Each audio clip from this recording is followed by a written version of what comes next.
ओम शांति। आज 3 जनवरी 2022 को आइए मिलकर देखते हैं अपनी डिवाइन टचिंग को। जी हाँ दोस्तों, आज हम अपने डिवाइन टचिंग को लेके चलेंगे और इस अभ्यास को हम अमृत वेले, नुमा शाम योग या जिस भी पल हमें समय मिलेगा, इन 2-3 बातों को अपने जहन में याद रखेंगे।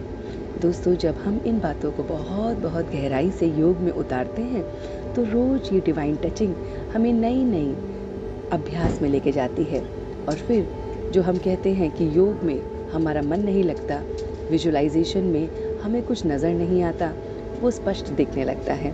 तो आइए आज के दिन को अपने इस योग के अभ्यास के साथ, इन पॉइंट्स के साथ, थोड़े डिवाइन टचिंग के साथ आज एक्सप्लोर करते हैं और देखते हैं कि हमारे हिडन जो खजाने हैं वो बाबा ने, परमात्मा ने किस रूप में हमें दिए हैं। तो सबसे पहली पॉइंट जो हमें आज इम्बाइब करनी है वो बहुत ही सिंपल है। आपने देखना है जब भी योग में बैठे हैं कि क्या मैं अपनी मर्यादाओं की लकीर के अंदर हूँ। तो आपके सामने स्पष्ट चित्र आएगा कि आपने कहाँ कहाँ मर्यादाओं की लकीर को क्रॉस किया है। तो जाने दीजिए इस मन को उस विचार की तरफ और फिर आप देखेंगे कि आपका मन खुद बताएगा कि कहाँ कहाँ आपसे बुरी बातें हुई हैं या कहीं ना कहीं मन कमज़ोर हुआ है। उन बातों को हमें देखना है, फर्स्ट और लास्ट टाइम देखना है और फिर उन्हें मोल्ड करना है। योग में रहकर अपने इसी बात को हमें मोल्ड भी करना है। तो मर्यादा की लकीर के अंदर रहने की फिर हमें अपनी स्थिति को देखना है कि मैं कैसे इन मर्यादाओं की लकीर के अंदर रह सकता हूँ।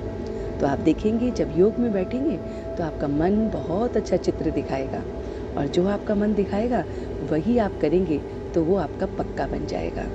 तो एक तो ये अभ्यास कर सकते हैं। दूसरा अभ्यास आप ये कर सकते हैं कि आप अपने आप को एक कमल के पुष्प के समान आज देखें। तो कमल का पुष्प कैसा होता है? वो एकदम जग से न्यारा होता है, वो कीचड़ में रहते हुए भी ऊपर खिला हुआ होता है। तो ऐसे ही हमें देखना है कि मैं इस पूरे जग में रह रहा हूँ। हर तरफ आप देखिए कि आपको कहाँ कहाँ से हर्डल्स आ रहे हैं, बुराइयाँ हैं, कीचड़ है। देखिए, एक्सप्लोर कीजिए, योग में देखिए, तभी आपको अपनी क्वालिटीज़ का पता चलेगा। तो जब आपको पता चलेगा कि ये सारी दुनिया इस तरह से कीचड़ के समान है, मुझे कैसे बनना है, तो अपने आप को उस कमल के पुष्प की तरह देखेंगे। जैसे कमल के पुष्प की पंखुड़ियाँ हमेशा ऊपर की तरफ खिलती हैं, ऐसे मैं हमेशा अपना ध्यान परमात्मा की तरफ लगा सकूं। तो आज आपने करना क्या है? इस योग में देखना है कि मैं अपने हर एक्टिविटी में कैसे अपने आप को इन्वॉल्व करते हुए उस परमात्मा से कनेक्टेड हूँ। तो आपके मन में ये बहुत अच्छा चित्र चलेगा और इस पे भी योग बहुत अच्छा लग सकता है। तीसरी बात आपको ये याद रखनी है कि कैसे मैं इन नैनों से, अपने इस मुख से, अपने इस चलन से उस परमात्मा को शो कर सकता हूँ, क्योंकि हम उस डिवाइन गॉड के बच्चे हैं। तो दोस्तों, जब उसके बच्चे हैं तो हमारे चेहरे और चलन से दिखना चाहिए।